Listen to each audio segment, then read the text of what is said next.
it's time to go. All right. 3, 2, 1. We'll fade out that music. Not really. I gotta work on that stream set settings. All right.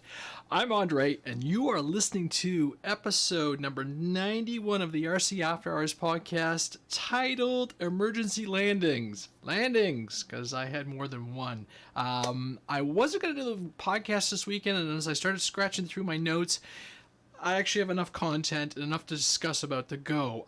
Next weekend is the Canadian Thanksgiving weekend, so I'm hoping to snag a guest in between all the family gatherings and a little bit of flying, hopefully.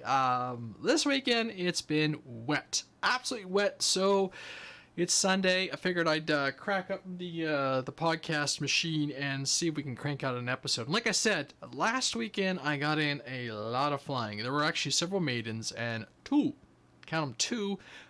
bad landings, 2 emergency landings, and at least 2 solid, really bad, lousy tosses of planes that needed some good weight behind them to get in the air. So the episode is there. There's content. There's information. There's questions. So I'm gonna actually lean in on the on some of the guests, not the guests, but some of the show regulars who are listening and watching and everything. And hello out there in the YouTube land. Hello to those listening to the episodes on their podcast applications or apps. Let me get off my headphones because I don't need those on for the rest of the show. Eventually, yes, I will get back into throwing guests up on the hot seat behind me on the big screen, and we'll have some landings are mandatories. Thank you, Steve. Yes, they are. So we'll continue firing on through. So I guess we'll get right onto it. The emergency landings. I had the opportunity to finally get out the Dynam ME262. This is an aircraft I picked up from a friend who had a pancake experience with it and snapped the wings and everything. We traded off. I got in there with some foam tack. I re-glued the wings, fixed the nacelles and everything. And I have to say, if you're going to have an emergency landing with a jet, the ME262 is like the prime candidate. There was nothing wrong with it. I actually have the edit. I have to finish editing the video so everybody can see them, see what I was talking about. But everything checked out on the ground, which was the annoying part, right? And, it's a standard medium, but I like the Dynam ME262. I'd have it here, but it's just not enough room to put it in the background with me and hold it and show it off. It's a 4S EDF ship, twin 70mm 5 blade, so older design. And compared to the free wing, the wing is more floaty. So it's a really relaxing 3-minute flight. I fly it off with a 4S 5000 and, got in there about 3 minutes of various throttling. So it's a nice jet. Lots of room to update. I could put in a 6-blade or 12-blade and punch those ESCs up to 80 amp ESCs easily. But I don't think the jet needs it. What the jet needs is reliable retracts. So I take off, do all the tests and everything. Everything looks great. Got the nose gear working because initially I had some issues with that. And I'm flying along and the videos are kind of humorous because I'm like, click, gear down. And I get 1. 1 out of 3 comes down. And I'm like, let's just cycle it. I got a minute. Cycle the gear. Nothing. And I'm like, oh no. So I'm like, well, I guess I come in. And you can hear the guys in the background screaming, your gear is up, your gear is up. I'm like, no, declaring an emergency. And I come in. I wish I'd flared a little bit more because I kind of caught the nose at the very last. But like I said, if you're gonna belly land an EDF on grass, the 262 is like the go-to plane to do it. And it came in. There was no damage. Plugged the battery, plugged it back in, cycled the gear. No problem. Let's go again, right? And we test it all out. No problem. Second flight, exact same thing. Come around, land, and done. Cycle the battery, gear goes. So, it's one of several options. It's my receiver. It's a power, so it needs a back maybe. It's interference from those older EDFs. The EDFs and ESCs. And or just really bad wiring and setup on the retracts. I've read some obscure posts where they need to be oiled, lubricated, and all this stuff, but I don't think that's the answer. A couple things I will say I noticed. I didn't have any issues in flight with the power. Like one gear came down. So my gut feeling is it's an interference thing, and the wires are the the servo wires coming off the gear are really thin, and I'm wondering if they're getting interference from those ESCs are just booming away all kinds of RF interference right when they're working.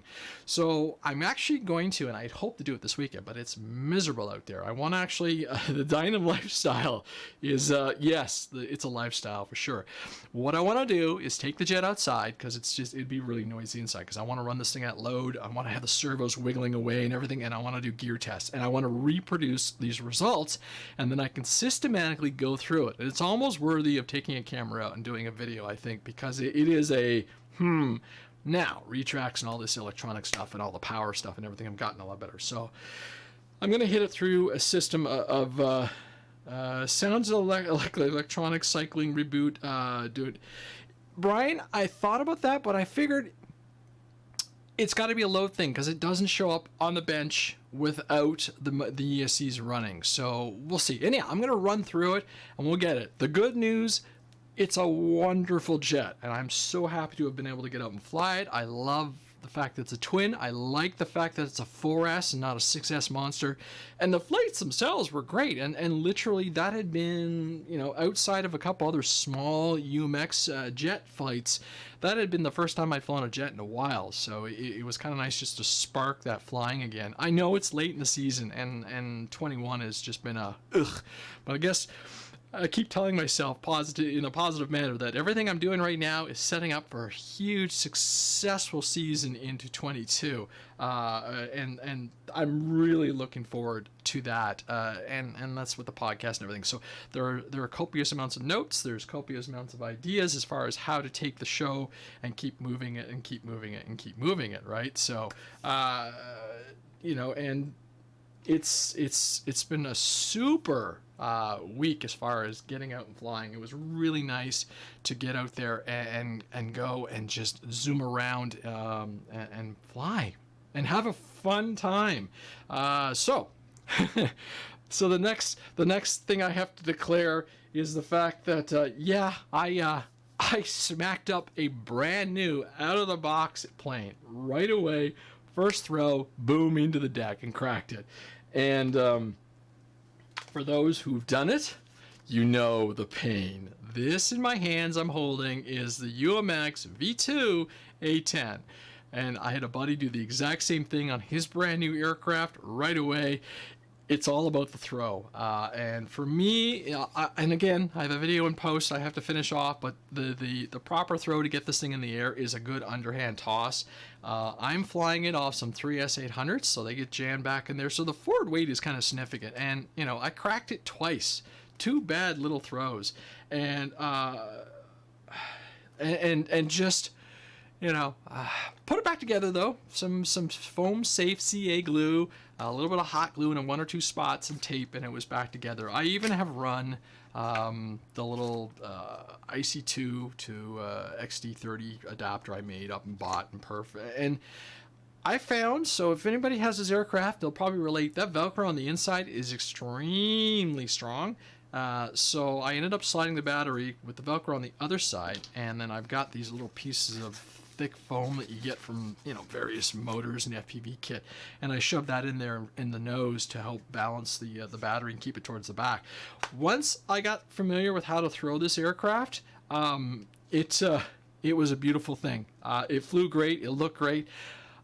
I had my telemetry experience for the first time on the DX9, and I didn't like it, or it didn't like my batteries, because on full throttle takeoff or whatever, or like a really aggressive throttle setting, the alarms start going off that I'm pulling too many amps, or I'm really doing a lot of harm on the battery.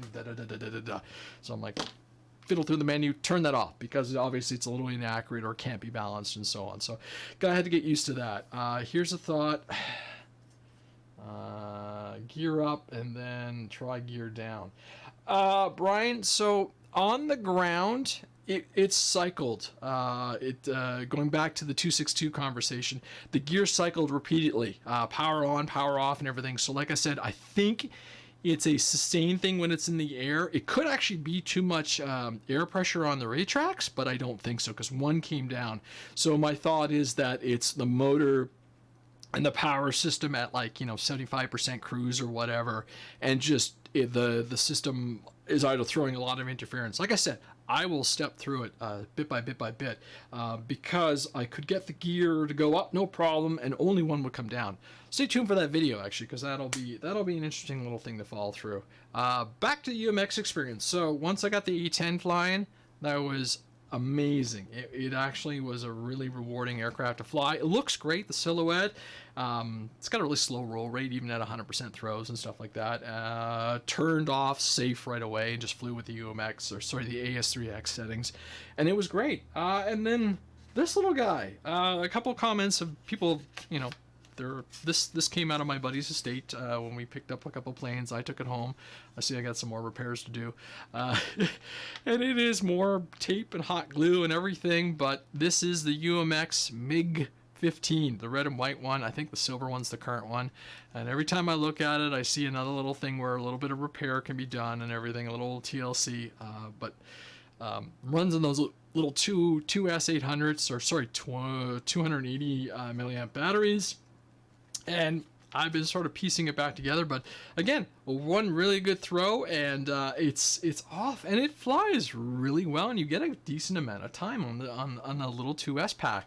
That little motor is spinning for all it's worth, but it's kind of fun, and it's a good little aircraft. So I've been having a lot of enjoyment out of this thing, and it's, in fact, I went and I picked up some more little 2S packs just because it's been so nice. I don't know if it'll fly in the winter, but I certainly have a few weeks of fall flying before it gets even it looks good.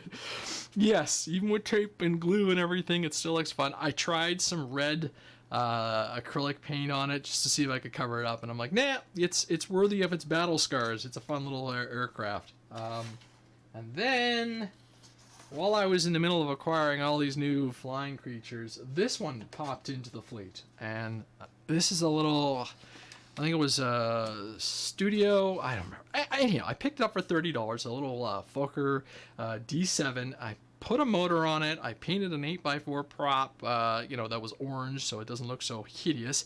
And picked up a little motor off of Amazon, of all places. Let's see if that's going to pop up and show it.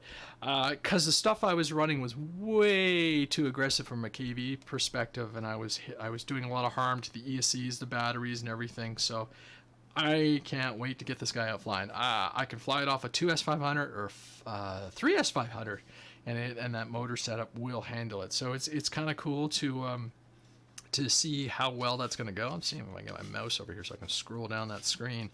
My mouse has gone into oblivion. Whatever. We'll figure that out after.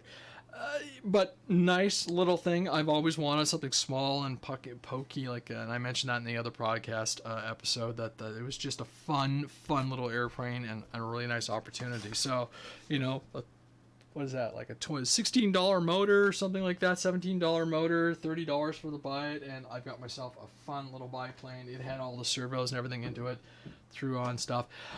This motor is a 1300 kV. I was running as high as like a 3100 kV, and it was really pushing everything. And then obviously you get the props too small and the batteries were coming out too hot and all this jazz. So yeah, so it'll be fun. It's super simple. The most aggressive thing I had to do is drill the front cowl with a drill bit to just get the motor through. Probably could have set the motor back a little bit, but I did this weird, it's hideous behind the cowl actually, but because the previous owner had done a lot of cutting. So I took a motor, an FT style wood motor plate, and I sandwiched the motor mount in between the firewall, motor mount, and then the plate, and then screwed them all together, and that kind of seems to work and keep the motor nice and centered and away from the cowl enough. And the cowl is just taped on, so it's pretty simple for servicing. Speaking of 2S things, do I have it nearby? Yeah, I do.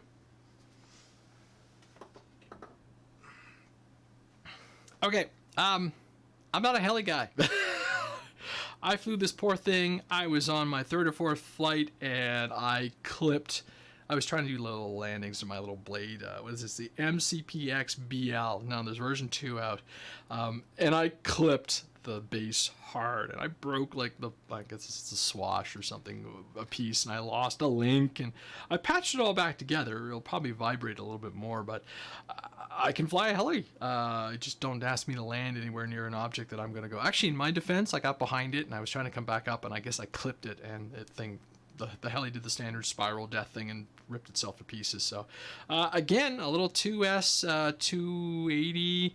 They're version 2 now, and my only thing I've noticed about the heli thing, and my only concern is getting spare parts, and can I get blades and everything, because otherwise the journey is going to be really short. But it was fun. I mean, I used my DX9 and I was playing with the rates and learning about the different modes and everything, and I was this thing is pretty small, perfect for the backyard.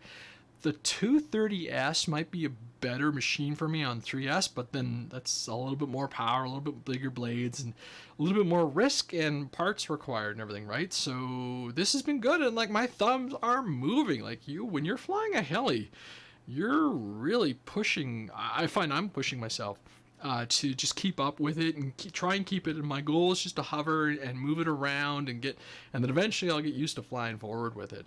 It's like, flying a quad times 10 in my view, maybe not times 10, but it's certainly a lot more focus, a lot more concentration. But you know what? It took a hit and it's still up. If I can get a few spare parts this afternoon, I will try and see if I can, repair it and get it back to full operating strength so I can keep flying this thing. Because I do want to learn and I do want to move my skills up, because I think that's one of the cool things with the helis. It seems like a good challenge. I'm not too interested in, TikToks and stuff like that. So looking forward. And remember this time I was especially planning the snow this year. Brian said the word snow. That's not fair. No, winter flying is in the back of my mind, figuring out what I want to put on skis and what's gonna get flown. And that will be interesting to see where the changes are and and what works out well as far as winter flying goes. There are going to be a few little changes to the fleet, I think, as I go and just as I move through. But between now and that, less ideal weather, I think I still have a chance to get one or two more jets up in the air. And like things like I've got the Havoc, which is just sitting down here. It's another big jet, and that was I got that a little while. You've flown the big 3D plane yet? Which is the big 3D one? Oh, the Spitfire. Okay. We'll cover that here in a second, because that's a good little question, Quinn. So I'm going to try and get a few more of the jets up in the air, and that is my goal, and to just push through and try and get a few of those planes I have not flown yet checked off, and we'll cover off one more subject of that. So I programmed up the Havoc, and I had a few other jets ready to go, and I was kind of using the ME experience just to get myself back into that 3-minute threshold and land. I had a beautiful flight on the PT-17, and that kind of just spurred on to keep pushing all these aircraft and keep pushing as far as getting those planes out and flown. Now, Quinn, you asked about the big 3D printed aircraft. The extra. Yeah. See the hit list? Okay, first, the 3D Spitfire. I now have another motor. I now have another motor, and I'm semi-tempted to try to get that aircraft into the air. I have zero faith that it's going to make it, so I kind of don't want to risk anything really good with those motors and everything. So we'll see. The extra, it was on my hit list in September to try and push through. I got a few things I need to do on it before I try and fly it. Not that I'm worried about it, it's just I want to make sure everything is correct. And the one thing that I think I mentioned in the other podcast was I wasn't happy with the throttle linkage, and just to get into the garage. And the birthday weekend was kind of just go and fly, and then this weekend it was just soaking wet, so I just don't want to have to pull anything out and everything. The extra is the Pilot RC 92-inch extra. Yes, so the orange one. So it will come. I don't think it's going to be this year, but if it isn't, then it'll definitely be ready for next year. I also have a Nitro Cub, and I have the Hangar 9 Cub, which is sitting in Illinois still. So there's still lots going on, but like I said, we're building towards 2022 now, and all the possibilities. And there's a biplane that needs to be finished and covered and everything. So it's going to be a lot of different experiences into 22. Also been some stuff in the background that have happened that is going to make the RC hobby a little easier for me. So so it's all good. Some failures, I would say, some lack of, getting through a few of the tasks that I need to do, a few of the builds I need to do. But we'll get around to it. Now, on some of the other things that are lingering from 2020 into 21 is I would love to bring this thing on camera, but behind the camera over there is the Sky Hunter 1.8 meter twin project. And that's what I worked on yesterday. And that was the initial plan, was to fly that thing in full manual. And I'm like, okay, now I gotta wire up a back, gotta do all the ESC wiring and all this stuff. I might as well just jump into that iNav board. And that was yesterday. I mean, all encompassing. I don't know about anybody else, but when you jump out of doing projects and everything, like the amount of knowledge that I dropped as far as recalling what I needed to do in iNav and everything. And then I'm like, okay, well, I'll put in my little, one of my little TBRC Nano receivers, right? Well, of course, the transmitter's like, yeah, when I plug that in, the transmitter's like, yeah, you need to update. And I meant updating everything. And I'm laughing because I'm talking with Sean, I'm talking with Frank, and we're just like going through, and I'm like, oh, what steps am I missing here? What is stepping is missing there? Everything needs to be updated. And if you've used the agent, Team Black Sheep, Agent X, my one gripe with that thing is it doesn't let me label what the receivers are. So I'm having to figure out which one is which and everything. Anyhow, long story short, it's one of those, I remember what to do. Get in there. Now everything is updated, change the power. I do need to get into my Tyrannus. I need to put in those scripts so I can do things like change power, because my issue I had last year was this was set for 500 milliwatts for power, and in the winter it's too much draw for the radio, and the radio will actually shut down. And I had that happen a few times while I was trying to fly the little Defiant Renegade. So if I can get in there and program it without plugging in the laptop, wonderful. If not, right now for inside the house, I just set the thing down to 25 milliwatts, but I'll have to go back and reset that. And that means putting a USB-C into the laptop, talking to it. But if I actually sit down and program the radio, it'll be a little better. At least I'm told. So many things. But back to the iNav experience. So I've been wiring up the GPS and everything. I wired up the receiver. I've got the little Bluetooth module that Andrew sent me that I'm going to put in there, see if I can get that, the little the Busy Bee or whatever, see if I can get that working. And then it's going to go in there. And the nice thing is the Black Sheep, the Nanos, are 12 channels, so that opens up. I initially had 8, and I'm like, wait a minute, I know there's more, so I can open up and do all my flight controls. And then Andrew Newton's videos have been extremely useful for that as far as programming in the iNav. So the last year's issue with that aircraft was I didn't have enough grip. So I've actually put on like a skateboard piece of tape on the bottom, so it feels a lot more grippy as far as holding it, and then doing a big, speaking of toss, big crazy football toss, and then that'll be in a manual mode, and I'll have all the loiter modes, the return to home mode, and the fail safes, and the alarms and buzzers and whistles, and if it works, it'll be amazing. And then of course pan and tilt. I'm not going to do an HD link on this thing. It's just going to be your standard 5.8, but I do have all the Fat Shark equipment and everything, and not Fat Shark, but what is it? Run cam. I got a big old run cam on the nose there, and the pan and tilt and everything, which is programmed into the radio sliders, and then I'll have the Trinity off the Fat Shark goggles. So a little bit of everything. It's kind of like this cool little mix of technology, and then eventually I can try the Mavlink stuff and the downlinks and everything. So that aircraft is on the horizon to go flying again, which is cool. Again, it was supposed to be a 6S ship, but now it's just a 4S 5000. Darn, eh? But spinning 9-inch props on some nice G1000 kV GT what are they, Emax or whatever motors. So it's a good little setup. I'm just running through my notes to see what else. I don't have it here, but we've been crawling a little bit more as the fall weather changes and everything. The weekend the guys were up and everything. We had a lot of fun, and I went and I put a bunch of lights on one of my the axial crawlers. I don't know if anybody does crawlers as well, but we've been just having a ton of fun with that.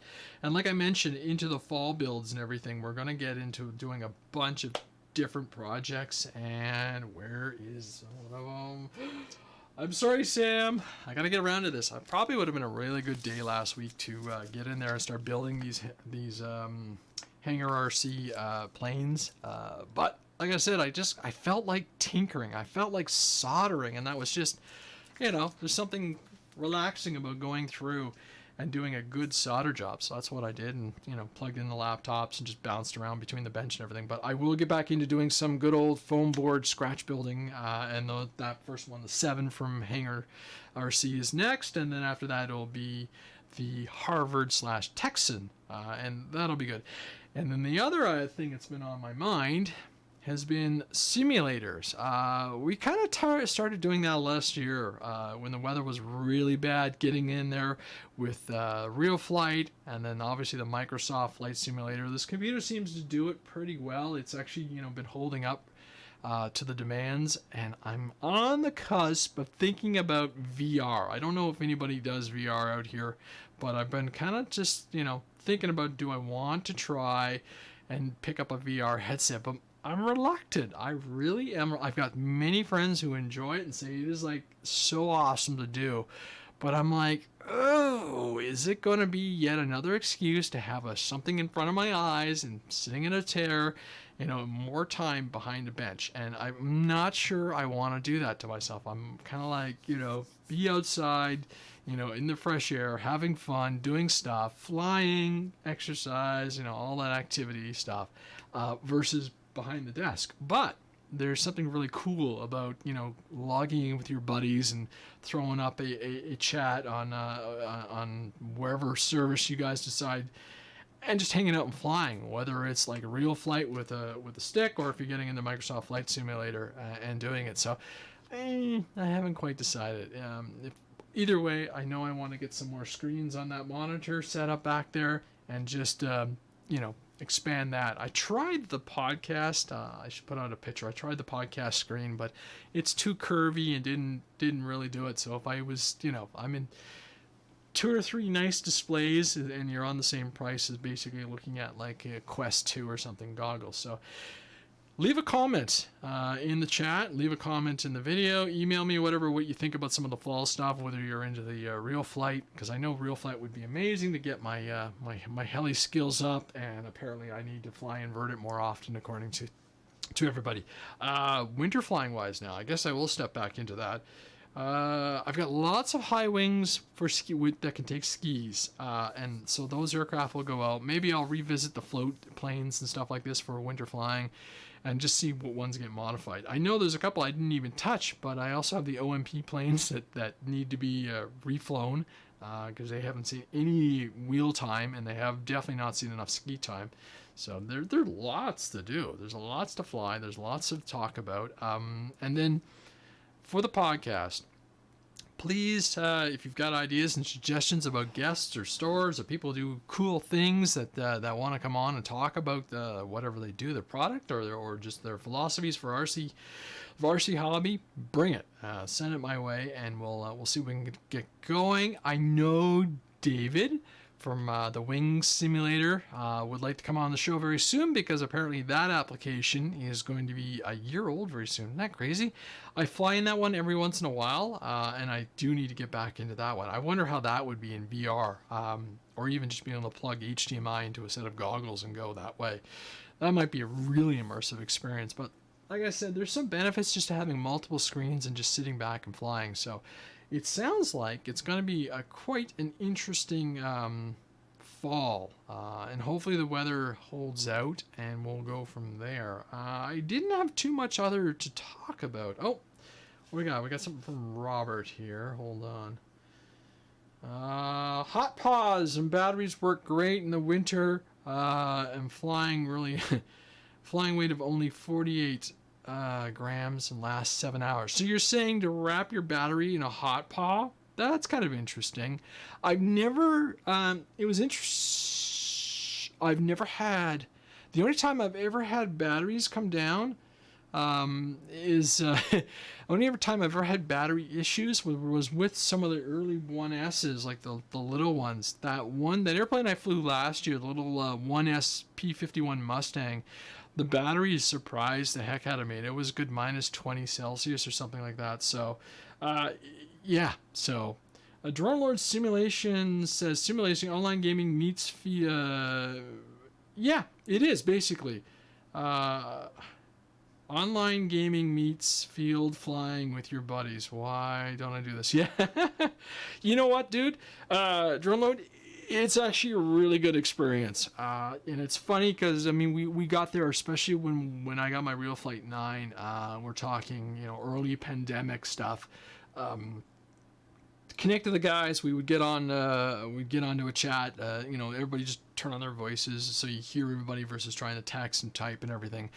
And my wife was commenting that she could hear us giggling away because I mean it's a flight simulator, right? So you're doing stuff that some people were super serious about their hovering and getting it just right. Meanwhile, the rest of us are barnstorming away and just being goofy and overpowering their aircraft and everything because that's the whole point of it. So yeah, it can be interesting. I know we've got a Discord channel that I don't pay nearly enough attention to, so I think we'll have to try about that. Dave's cool. Just updated wings, and you can build your own course. That's really cool from Robert. And then back to the hot pockets. That's a really neat idea actually for some of the bigger airplanes, particularly if you're out for a bit. Later into the season, I will do that winter flying 101 for anybody on the East Coast and anybody who's southern who doesn't have to deal with that problem. They can just listen to the podcast and giggle at as far as how much we torture ourselves to go flying. But I remember early on when I first got into flying, it was okay, go. And with some of the stuff that's changed recently, it's probably going to be easier. And I've learned that, okay, sun's going down, we got a little bit of opportunity, one aircraft, battery already in the aircraft, throw it in the car, nothing you have to build, get out there with either your gloves or your transmitter mitt, and don't even do a belly land or any aircraft you got toss. It's got something with gear, right? We know all these little things. I love flying long range, so I need the heat. I could bet with your feet, even then, or even the aircraft battery too. Yeah, that'd be interesting. That would be very interesting actually to see how that would work, because I guess as the pack gets lower, wouldn't the heat resistance go up as it goes? But either way, you start running into, and this is something that I've covered before in a couple articles and other podcasts. When the batteries are really cold and unhappy, they get really sluggish. So you can feel it when you're flying. So it's an interesting topic. So I'll put that into future show notes to talk about it. I'm just checking how long this episode has been going for because my timer didn't work again. Not only for when you're pushing. Yep. Pushing yourself and having fun, pushing the range. I haven't done a long distance flight in a while, and I don't think I'll have a chance to in a bit, but I'm looking forward to getting some of these iNav ships out and set up just for that. So I just have that little extra bit of redundancy, I guess is the right word. But even then, we know those boards don't always live up to their expectations, but it'll just be nice to have some kind of setup where I can launch, put the aircraft in loiter mode, set myself up, get my goggles going, everything perfectly fine, and then re-engage into a flight mode and have some fun. And I really want to see what that big Skyhunter can do. I think I know it's not going to be too sporty or anything, but it should just be able to float around really good and kind of put up a little bit more of a flight time and a little bit more feature set than compared to say my Bixler or something like that. Let's see. I'm still reading some of these comments because everybody's kicked in and starting to engage. So, Drone Lord says, the first time I got on a sim, I purposely crashed tons there. Just paid for it myself, crashing 5 times in real versus crashing 5 times in real life. Well, there you go. There you go. And you can, I use when I go flying. I got the wrong button on. I use it a lot to try and do inverted flight. That's the one skill that I think I've lost a little bit over the last season because of just not being able to get through and fly with friends and stuff like that. I haven't done any inverted flighting. And then what was I trying to do? The last time I was trying to do a knife edge, and it was just terrible. Just that mental thumb coordination. Okay, I gotta use the rudder now and everything. I couldn't get myself set up. So I'll probably do that again in the flight sim and stuff like that this over the winter, just to work on my in-flight turns and stuff, and then go from there. I don't think I shot the video, but I flew the Commander, and I'm super happy to have that back in the fleet. That is the E-Flight Commander that came out a few years ago, obviously discontinued by now. Really nice, simple 3S ship. I say it again, I've said it before. It's got a really big wing. It's not a speed demon. To me, it looks like a Spitfire without retracts, with fixed gear. But I took it out and I flew it, and it was just a really, really good time. First time I was out, Captain Jerome got me that really nice screenshot, and that video will come out eventually because he was trying a 360 cam. And then I flew it again the other weekend, and it was just, it's a really good airplane. I'm kind of, it's kind of nice to have it back in the fleet given everything. And it just does a really good job of flying. Turned off, safe, I don't need it. AS3X is fine on that aircraft. You probably could fly it without. And just get through. Robert says you'll enjoy iNav. It's a blast. I'm just setting it up on his AR Pro Sonic.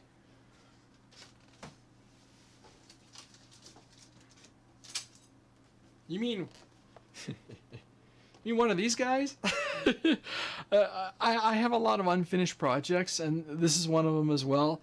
This one is, again, my Sonic AR Pro, and I'm going to actually put in that Cadex DJI system into it as well, because this one's actually built for it, and I do have the iNav board and all the GPS and everything, so again, it'll be fun. I still haven't quite found that perfect aircraft that'll launch, because even this one doesn't have the nice grips on it and the bottom and everything to just like get it out of the air. Ultimately, I could see myself modifying the Bushmill and turn that into a some kind of FPV ship with landing gear and everything that I could fly during the winter, because I could throw skis onto it just fine. So we'll see. I've got a lot of ideas. I just have to actually follow through, and like this thing's been hanging around waiting for me to finish it forever. So hold on, I'm gonna put this away.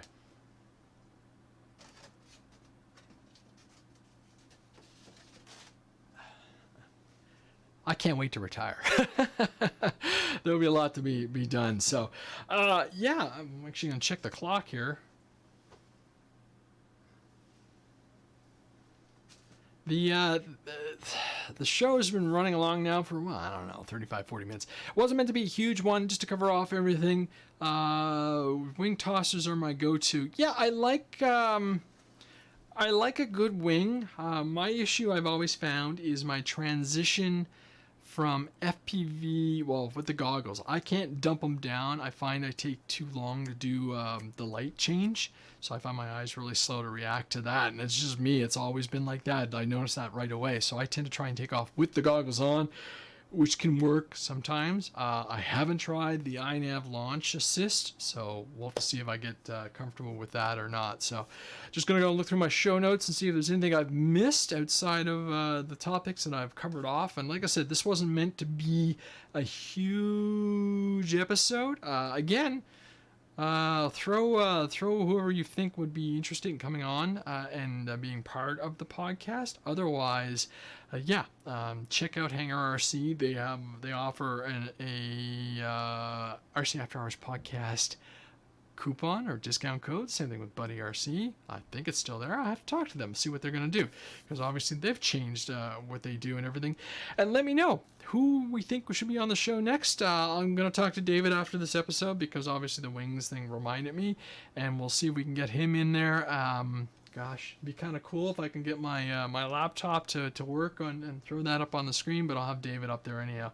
And we'll discuss that awesome flight simulator, the Wings Flight Simulator, which is, built by 2 guys and everything. And so if you're interested in that and you've got the computer to support it and want to try it, by all means, it is probably a very worthy purchase and a neat way to support the community. So on that note, there's a button over here somewhere that lets me turn the music on, I think. But I'm Andre, and this has been episode 91. Can you believe that? 91 episodes for the RC After Hours. I'm going to keep pushing myself to keep punching out these episodes. This is why you're listening to one right now in early October, and see if I can try and get through and push out more content on a more frequent basis now that the setup is a little better and things are going. So keep in mind all those questions I've asked, and you can fire in your email. It's rcafterhourspodcast@gmail.com. It's a really long name, but whatever. Or you can hit us up on social media, or hit me up on social media, and talk about, what are your ideas for VR and flight sims? Who do you think should be a future guest on the show? Any topic matters you would like me to delve into, anything you'd like me to look at, and we'll go from there. So again, I'm Andre. Thanks for watching, and have a fun October. Talk to you on the next episode. Ciao.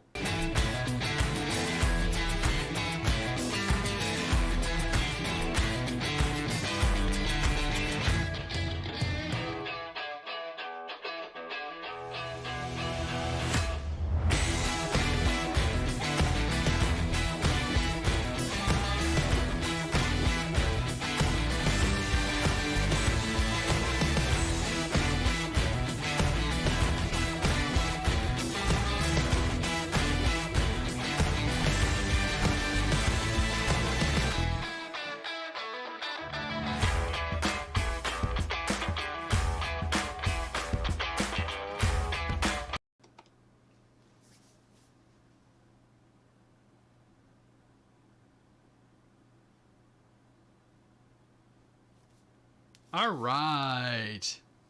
Show stop recording. I can answer any other of those off the screen questions now. Woo! That was cool. Yeah, a little bit of scatter show, unfortunately, but hey, it worked out. Still keep punching notes and everything. Drone Lord, by all means, drop me a note about that. It'd be cool to talk about the Air Bears. We have not had the Air Bears on the podcast in a long time, and you guys are doing some pretty amazing stuff. If you hang out a second, everybody, I'll see if I can grab and bring the giant Sky Hunter around on the. There you go. Cool. Thank you, Jason. I'll see if I can bring this thing around. I wanted to do it during the show, but the Sky Hunter is so big, I don't even know if the cameras will catch it. Hold on.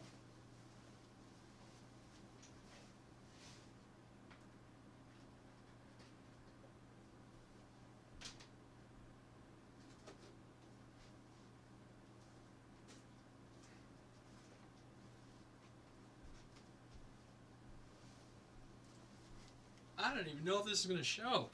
This thing is huge. No. Alright, hold on.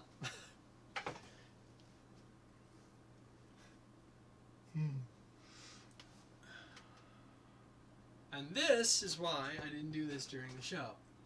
Can we do it? Can we do it? Can we do it? Can we do it? Holy Batman, this is a big airplane. And so there we go. This is the 1.8 meter Sky Hunter. Doesn't even fit in the frame. So those are actually, this power setup is off my old Sea Dug. So these are the old FT CPAC motors. So they'll handle 9-inch props for us, no problem. The ESCs are down here, and these are off Thingy Universe, and they mounted up and glued really nice. I just measured everything out really, and then I've designed on the top, and if you've watched the video before, a little mount for my FPV camera, and then in the back there's the FPV transmitter, which I can turn depending on the orientation of the transmitter. The board has got a mount that it'll sit onto eventually, and that'll allow me to slide back. So the last thing I have to do really for this guy is to finish wiring up a bunch of stuff. There's a receiver. The little Immortal T antenna is going to come out and hang out over here. GPS is on top, pan and tilts, and so on and so on. A big old 4S 5000 in the nose. CG felt good, and then you can see the grippy tape, which makes a big difference for manipulating this thing. So Craziness, eh? So it should be fun.